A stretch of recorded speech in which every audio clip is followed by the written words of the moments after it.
20 memorable years. One community. Filipino Catholic Community of Luxembourg.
Good day everyone. So this is Father Kenneth Mason. So sa lahat sa inyo nakakilala pa sa akin during my years of service sa community, no, diyan sa Luxembourg. So I'm first of all, congratulations on your 20th anniversary, no. So I think the last time that I was there with you was way back in the beginning of 2009.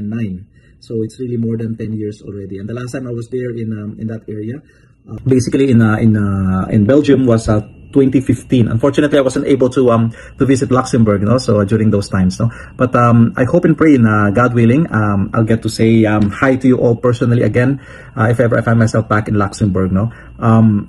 So rest assured that my life has been enriched by your presence, no. I mean, the story of my life will not be complete without the story of all those people I met there in Luxembourg, no.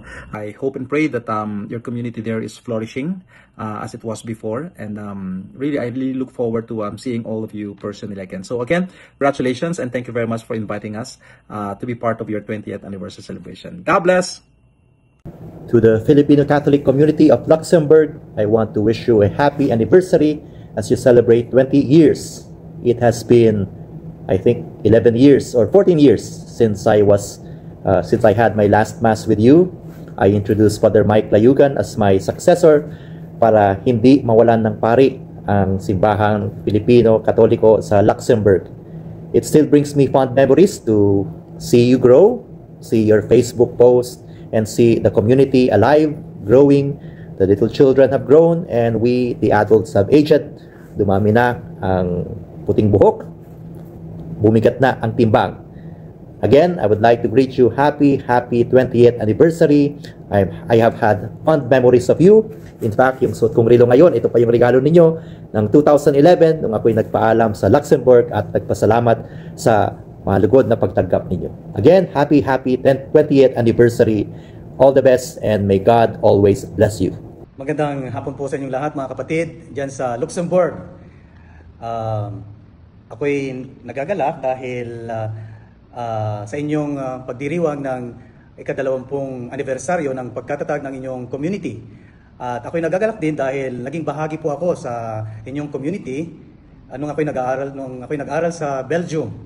At nakikisa ako sa inyong pagdiriwang. At ako'y nananalangin, nagdadasal ko po kayong lahat dyan sa Luxembourg. Maligaya pong anniversary. Maraming salamat. Magandang araw po sa ating lahat, aking mga kababayan na Pilipino na nandyan sa Luxembourg. Binabati ko po kayo ng 20th year anniversary. It's a milestone. Ako po ay nagpapasalamat sa mga panahong nakapagbisita rin po ako sa Luxembourg. Kahit na ako po ay hindi regular na napapadpad dyan, ay may mga panahong ako po ay inyong inanyayahan para samahan ko kayo sa pagdarasal at sa pagmisa. Dito na po ako sa Baguio, since 5 years ago. Nasayin po ako sa seminary at dito sa parokya. Yung mga magagandang ipinakita po ninyo sa akin ay daladala ko. Your hospitality, your generosity, your kindness. Sana maging huwaran kayo, ang inyong pong community, ng pagmamahal ng Diyos para sa ibang tao. When you come to Baguio, please let me know. I'm just right here. I would be very happy to also welcome you, to host you, and para to catch up din po. Once again po, maraming salamat at happy 20th year anniversary sa ating lahat. God bless po. Grace and peace in the Lord Jesus Christ.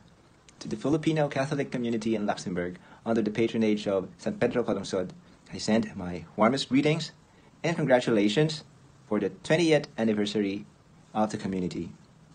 My prayer is that you continue to celebrate the faith and grow in it, and share it to the community wherever you are at. And it becomes, for us, true to our identity, to what Pope Francis have described us as the smugglers of the faith. Because whenever and wherever we celebrate the faith, we witness it and share it to the world. So, sending my love and warm remembrance of the community and God's blessings to everyone. Enjoy the rest of the activities. Hi everyone. I am Father Alejandro Bangilan III, in short Father Andong, a student priest here in Rome. I've been coming to Luxembourg since 2018. You have been very generous to us priests. You always welcome us and you try to accommodate us whenever we are there in Luxembourg. So thank you for that. I wish to congratulate all of you, the Filipino Catholic community of Luxembourg, on the occasion of your 20th anniversary. No? I'm very much aware na you are a growing and vibrant community, and sa loob ng 20 taon, so marami na kayong na-achieve, no? Despite yung challenges and complexities of living abroad as migrants.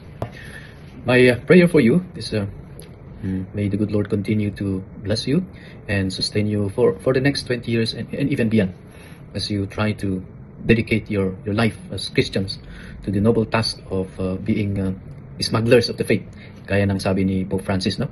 So as Christians, as Christian communities, we are missionaries of faith, of hope and charity, and we have all the mission to share the good news to the world, no? I know na you've been very active in the social action apostolic, no? In helping the needy and the less fortunate, especially in the Philippines during calamities.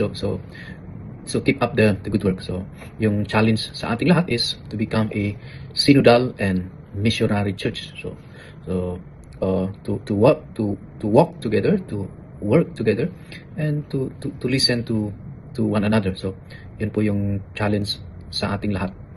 So again, happy anniversary and have a meaningful Christmas. So enjoy your Christmas party. Maraming salamat po.